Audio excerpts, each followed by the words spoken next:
about to go down.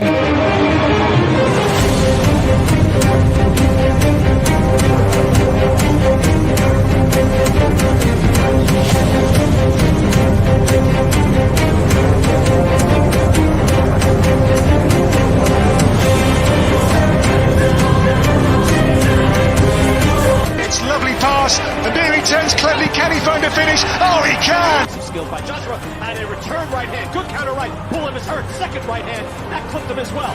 Now he goes in for the kill. Well, Ricciardo is inching into the lead, and Ricciardo that win the Italian Grand Prix! Gonzalo running the floor.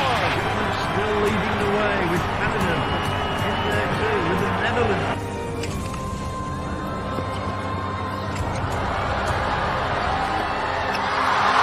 And Musa makes it 4 goals in 2 World Cup matches. The Monaco Grand Prix! Ricciardo triumphant in Monza. Through Bowden, Barrett, and an early touch and an excellent...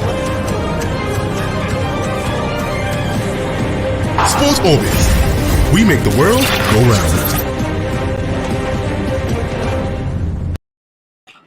Hello out there and welcome once again to Sports Orbit. My name is Afa Acho. Your host, Salif Usman, makes a return. He was conspicuously absent yesterday, but it's understandable as you can see from his dressing. And you know that he's still in the mood of celebration. Salifu, welcome to Sports Orbit and happy Eid al-Fitr. Thank you, Afa. And then viewers, thank you, Eid Mubarak. All right, on today's episode of Sports Orbit, as usual, we have a bumper package for you. Of course, but first we'll begin from the home front where, as a fallout from what transpired at the MKO Abiola Stadium when Nigeria actually played Ghana in second leg playoff of the World Cup qualifiers. Recall that there was a sort of incident at the stadium where fans rushed onto the playing pitch, vandalized a few properties on the pitch, and after that match, almost 2 months after that match now, FIFA has actually slammed a 63.9 million naira fine on Nigeria, and as one of the consequences is that our first home game against for the qualifiers for Cote d'Ivoire 2023 against Sierra Leone will be played behind closed doors. So fans of the Super Eagles will not have the opportunity of watching the Super Eagles when we host Sierra Leone. That is quite unfortunate, and I believe that the fans will understand that is the consequence when you try to take loss into your own hands. Sometimes we should try to. In yes, it is very painful that when you expect your team to deliver what you want to team, you can, as a fans, as a Nigerian, you can feel disturbed, feel angry about the situation, but that does not warrant you to take a law into your hand and start misbehaving. Because when you misbehave, that amount to indiscipline of attitudes, and the World Football Government, not even the World Football Government, the whole world, even the government of Nigeria, don't take trust and action for lightly. So as some are trying, we should try to control our anger, we should try to control our peace. Now we have been crying for Super, we have been praying for Super Eagles to come to Abuja to come and play. Now the opportunities have been given to us now after watching the first match. Now the second match we are supposed to go and play now, we have been banned from watching the match. So I hope this will be enough to serve as a deterrent, and we should try as much as possible to control our control. Remember when the incident happened, the match was played on February 20. March 29th, and March 29th. Just after that match, 2 days later, that people say FIFA has banned Ghana national stadium. And I said no. FIFA don't take short action so immediately. They need to look at the situation, analyze it, investigate what happened, analyze it critically before taking action. FIFA don't just rush and take a decision in short situation. Now, yesterday morning, FIFA came out clearly on their positions that Nigerian government, Nigerian Football Federation failed in provide adequate security. For me, that is to another the session of the pro, and at the same time slammed about 63.9 million fines on the Nigerian Football Federation. So at least I think this will be not only Nigeria, even they have made about 13 or 14 countries who are arising from such incident were also fined. Some were fined, some were won. Like Senegal, for instance, Senegal will also slam a 30% of the money were fined for their fines because of their fines abuse on Mohamed Salah. Salah, yeah. Same thing, Congo was also slammed a certain fans and many other countries. There are about 14 of them that also FIFA hammer fall on them. But I'm not saying that. I'm not trying to say that no, Hasso is not we alone. But as a Nigerians, we are peaceful people. We are very obedient. And yes, as a football fans, we love football. We shouldn't take law into our hand when things are not going on our way. Okay. Football is if you're going to a football match, you should expect anything to happen. Either you win or you draw the match or you lose the match. Whatever anyone that come out of it, please try to get. Yes, your desire is to win the match, but on the one day when you don't win, try to take the result in good faith, and that's the spirit of the game. Yeah, but looking at this decision coming from FIFA, some people have said, in fact, Nigeria are even a bit lucky to get away with just a fine and a match ban, because some similar incidences like this have drawn more severe sanctions from FIFA. Yes, I agree. I agree with you. Yes, Nigeria. I agree those few that Nigerians were lucky to escape. Yeah. Because I see there as an escape. It's just a one match to be played behind the closed door, not even ban the stadium outrightly. And if I'm not mistaken, that would be account for our previous. We don't have a record of this kind of incident in Nigeria before. I don't think there's any FIFA match, any cup match that has been played in Nigeria, and we see the fans misbehaving. We don't have just a record, and that means that FIFA has to look at our previous performance, our previous record, our history when it comes to hooliganism and misbehavior on the pitch. And I think that what we have account whatever way. These people, they have never had this kind of situation, and they understand our predicament because the Qatar 20 World Cup is very key to us, and fans decided to misbehave because of out of anger, and that's why I believe that's what they were doing. Well, let's just give them as a warning, and I believe that we should see this one as enough to control our anger. Let's just incident happen again, and we pray that we shouldn't happen again. We shouldn't miss any chance of qualifying for any tournament. Away from that now to the MPFL, where Rivers captain Austin Festus has said that Rivers United are still on course to win their very first MPFL title, despite the defeat they suffered to Kwara United on Sunday. It was actually they lost 2-1 in that one in Lorraine, but despite that loss, Rivers United still remain on top of the log, and their saving grace was that Plateau United, who hot on their heels, also lost in that one. So Rivers United were hoping to extend that lead, but it was not to be. But as it stands, the points remain as it were. But the captain has said that, notwithstanding that loss, that Rivers United are still going to do everything they need to do to ensure that they win their very first MPFL title. Yes, they are still very on course, still topping the league with a 4-point difference. They have opportunity of extending to step to wide the gap to 7 points when Plateau United lost at home to Dakar FC. Lost away to Dakar FC. And then that Dakar FC Plateau at home play on Saturday, and they lost 1-0 to Dakar FC. And I was okay. Well, you had an opportunity for FIFA for Rivers United to widen the gap and give a 7-point gap. But unfortunately for them, the Kwara United side have picks of something else, and so that the gap between them and Kwara. I even say Kwara United also do like United a favor by ensure that we beat River United and so that the gap between the two still remain as it is as 4 points. So as it still, the River United still hold their own destiny in their own hands. Exactly. All they need to but remember in their last 4 matches they have lost 2 matches. Remember when they lost to Sunshine Star? Well, we hope let's see how they are going to bounce back. They bounce back and win their next match. Now another way to Kwara United. Now they drop it. Now they need to. Their winning consistencies and unbeaten consistency is not shaking. As a mark of a champion who is dreaming for a champion, so they need to tie their rope. If they continue to play away and draw and play at home away, then definitely that may affect that. Don't forget that the 4-point gap is not enough to say okay, we can still be sure we are going to win it. With 26 matches, we still have about 22. We still have about 18 matches to go. Is it 18 matches? No, we still have about 12. About 22 matches to play. No, the top match is 38 matches. We still have about 12 matches to play. Yes, Yeah, right. We about still have 12, about 12 matches to play, and with about 12 matches to play, within that 12 matches, we're talking about 36 points. So that means there's still a whole lot to play for. Exactly.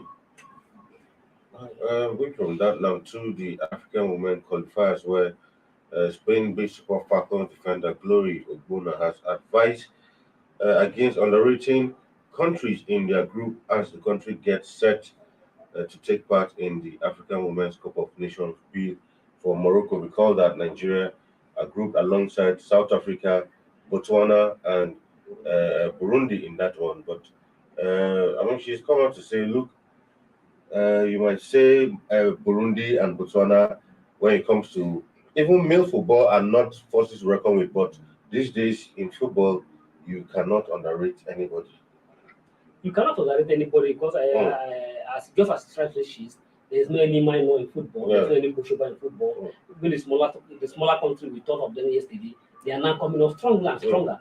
In that group B, we have South Africa. We know our history with South Africa now has become almost 50-50 chances. If you are going to the match with South Africa now, South Africa cannot boast confidently we are going to beat Nigeria, and at the same time Nigeria cannot boast confidently we are going to beat South Africa. We are almost equal at par on the same level. And if you going by the last record, South Africa even have an upper hand. Last time we played in the group stage, we lost to Safra. We lost to Safra here to South Africa. But unfortunately, in the final, we were able to beat them in the final after a bullet comes on the penalty shootout after a bullet drop. And then the last another very clean match between the two sides was in Lagos, Aisha Buhari Cup. And that match we lost 4-2 to South Africa. That means if you look at it, in the last 3 matches between these two sides, South Africa has an upper hand against Nigeria. Don't forget that. That's why I say we win the Africa Championship against them in the final, but on the penalty shootout. But at the same time, and if you look at Botswana, you may say that Botswana, you may not have heard of much about Botswana when it comes to female football. But remember that they stopped South Africa from qualifying for the last Olympics. So that's to tell you the pedigree of the Botswana team. I may not have heard much about the Burundi, but just like the Spain-based guys say, they'll say, there is no minor in football at the moment. So all you need is level versus level on the pitch and ensure that you take anything as they come as a final and thing. So all you need that Africa, to me, African Championship, Africa will that we have win several times. Almost after 10 titles to show for it. So one will not say that it's not something special that Nigeria should go to Africa and win.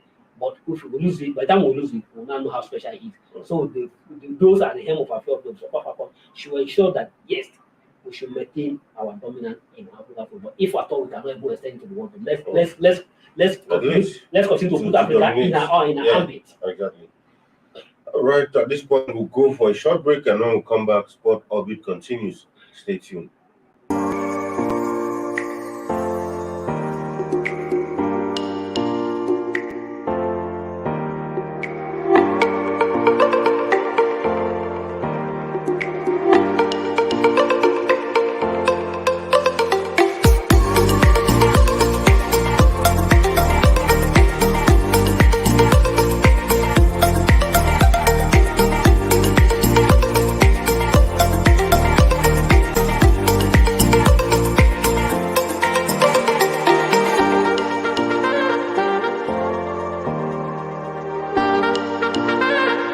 For sponsorship and advert placements, please contact 080-3688-6158. Last Word Leadership Podcast Studio. You have the last word.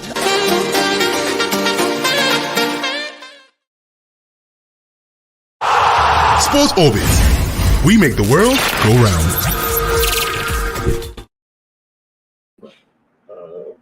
Anyway, back from that short break, back to Sports Orbit. Anyway, still on the Women African Cup of Nations tournament.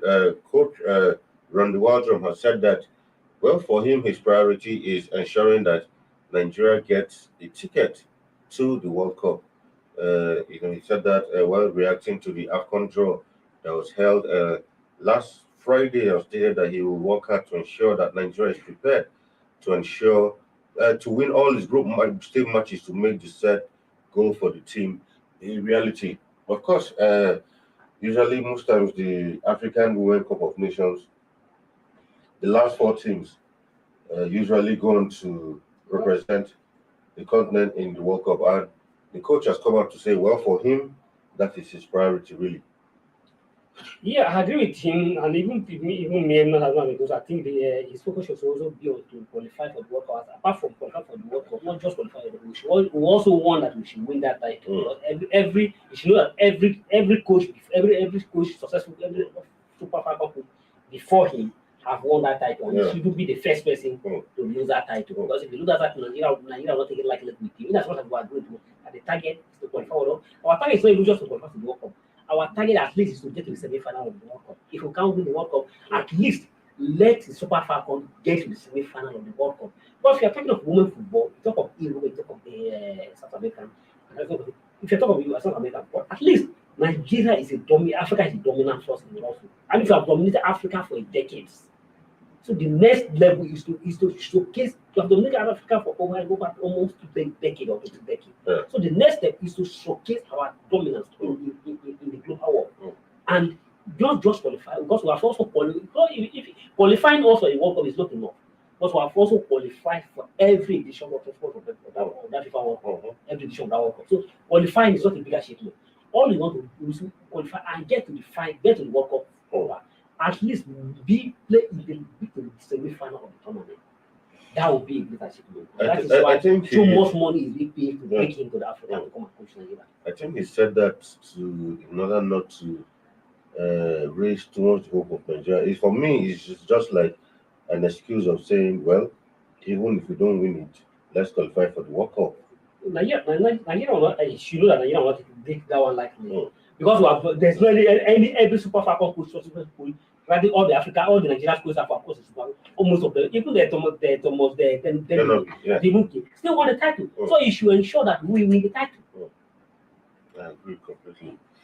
Away from that now to the EPL, where we saw one match which was played yesterday was United against Brentford, and United were winners in that one, 3-0 in that one. And of course, Cristiano Ronaldo once again was on the score sheet as United recorded an emphatic victory over Brentford.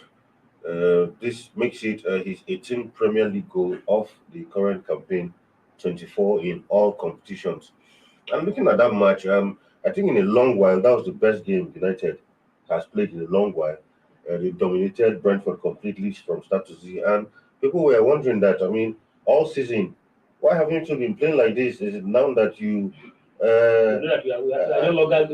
exactly going not in competition with the top 4, you put on this kind of performance? And incidentally, since a certain Ragnick came, this is United's biggest win, winning 3-0. Well, maybe it's because of the announcements of the Tehang. Well, so maybe Tehang, because they played yesterday like they're playing under a new coach. Even the Tehang has also made a complaint that the Manchester United managers should leave him alone for now. Yes, it's not yet established. You leave him alone. It's like maybe a whole lot of callers being leading to him just to give some pep talk and some advice. Maybe that has been accounted for. Turn around Manchester United. We saw the way because the Brentford you see has done a big blow to Ben several big teams in the EPL. Arsenal, if you come to Arsenal, it comes to your mind immediately. So but for United to dominate that match yesterday, and if they have played the way they have played against United, I think again the way they play yesterday, they play all this while, you have given a hope that okay, United has said now just like the title, the battle for top 4 is completely off. It's completely off their hand. Except miracle happen, and I don't think, except miracle happen, but that miracle very unlikely. Very unlikely to happen. That will mean that Arsenal and the Tottenham has to lose all their 4 matches before, so that may not happen. Completely. We'll take a look at the EPL table to see how it stands so far. Of course, Manchester City still leading the pack, 1 point above Liverpool, while Chelsea still remain in 3rd position. Arsenal firmly on number 4, while Tottenham Hotspur number 5, United 6th, and West Ham United are now on number 7. Well, there's now a clear gap between United and West Ham. So at least a Europa League spot is almost assured for West Ham still United. have a match to play. A match to play, So- but even if they win that match, they'll still be 5 points behind. Sorry, maybe about 3 4 points, 3 3 points. 3 points. So still a lot to play for. Then of course, Wolverhampton Wanderers been brilliant so far. Number 8 position. Hopefully they get to play in the UEFA new third tier league, which is the Conference League. Then Brighton and Hove are in 9th position, while Newcastle United in 10th. Then of course the bottom 3 remains Everton, although Everton has 2 games at hand. So Watford, Norwich City, but as it stands, Norwich City has been relegated already, and by this weekend, I'm sure Watford too will be relegated because once Watford loses their next game, it will be almost because Look at their last 5 matches. yeah, exactly. Have lose all the last 5 Yeah. matches. Yeah, and they are 10 points And we have- behind Everton. We have almost 4 Nigerians playing in that club. Exactly, and they are 10 points behind Everton. So I don't see. I mean, with 4 matches to 10 go. points and even play more games than Everton. Exactly. So for Watford, I think by the next game, once they lose the next game, their relegation should be confirmed. Once But they lose the next game, they are already in the yeah, exactly. There's Norwich not too way about that. relegation has been confirmed already. Then for Everton still has a chance to fight. So now the who drops into the remaining spot is between Everton, Leeds, and Burnley. Because as it stands, Southampton, up there with 40 points. So most likely they won't be drawn into that battle. But for Burnley, Leeds, Everton, they have all to play for. And if you're looking at the league, if you look at the team this season, it's another surprise team that you see. It's a great team. Yeah. Brighton and At number 9. Number 9. At least the club that was strong for the celebration last season, yeah. That is a good performance from Brighton there. And at the same time, the battle of the top 4 is still very, very much alive. It's still very, very, very, very wide open between Chelsea, Tottenham, and Man United. Before now, people have expected that Chelsea is up the hook. But following their defeat to Arsenal, exactly. their defeat to Arsenal, and then West Ham, their defeat to Everton, and to defeat to Arsenal and Everton, that also drawn them into the battle. They must fight to survive to get the qualification. Still 4 months to go, and I think between that 4 months, that's almost 12 points to fight for. Exactly. So and between these, the gap between them and Arsenal is just 3 points, and it means the gap between them and Tottenham is also 5 points. So that means these three teams still have a whole lot of battle. And Arsenal need to be very, very maintain their consistency and the way they are. But any slip can see that. Remember, Arsenal and Tottenham still have much to play. Yeah, this weekend they'll come against each other, and that will definitely go a long way. To decide who. If Arsenal win that match, they can still go. Well, they can almost home and drive to get to where they want to go to. But the need is the match that everybody must wants out of. But even the Tottenham, we know that if they lose that match, that also automatically end their hope of qualifying for the Champions League. All right. Also, now to the Champions League, where today, of course, that second leg, third leg will be played, and that is talking about Villarreal versus Liverpool. Liverpool will be away in Spain to play Villarreal. Recall that in the first leg, Liverpool won that one 2-0, and Villarreal, will they be able to overturn that 2-0 result in Spain? Yesterday, the Villarreal coach said that Liverpool should be very prepared to come to Spain and fight and face a tough fight. That means to them it's not yet over. They still have 90 minutes to battle for it. Yes, they're already down. They're already down with 2-0. But they strongly believe that they still have another 90 minutes to fight and to survive. And that means the Villarreal who always play back, try to defend and then get your counter attack. That in today's game, they may not have the opportunity to sit back at home. They need to come out with full force and attack. And when you come out to attack Liverpool, you know what is going on. Stand the risk of you open your ears for them to open your ears to whitewash you. But this Liverpool team it takes a very strong team to stop the attacking force. And no matter how you try to Liverpool, so the way I've seen Liverpool is I've seen that just season I've seen Liverpool as like an erosion water. No matter how you try to block water, the water will definitely find space for itself. And that's why I've seen the Liverpool side. No matter how you try to hold them at the last minute or at the last minute, they will definitely find a space to sneak in and get what they want. And that's clearly what they demonstrated. That was what they put to Villarreal in the last round at Anfield. Villarreal was able to contain them for good for 5 minutes, even in the second half, another 10 minutes. But at the end of the day, within the 50s or something, Liverpool opened the way. And then they opened the way, then they marked and two goals already inside.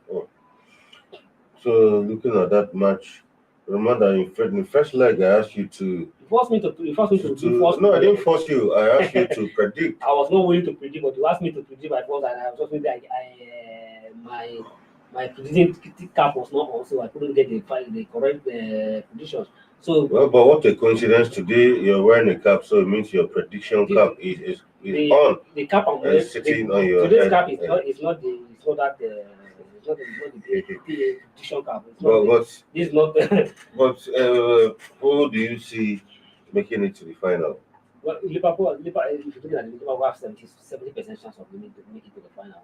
Liverpool has 70% chance, but in football, you don't see it's over. It's finally over.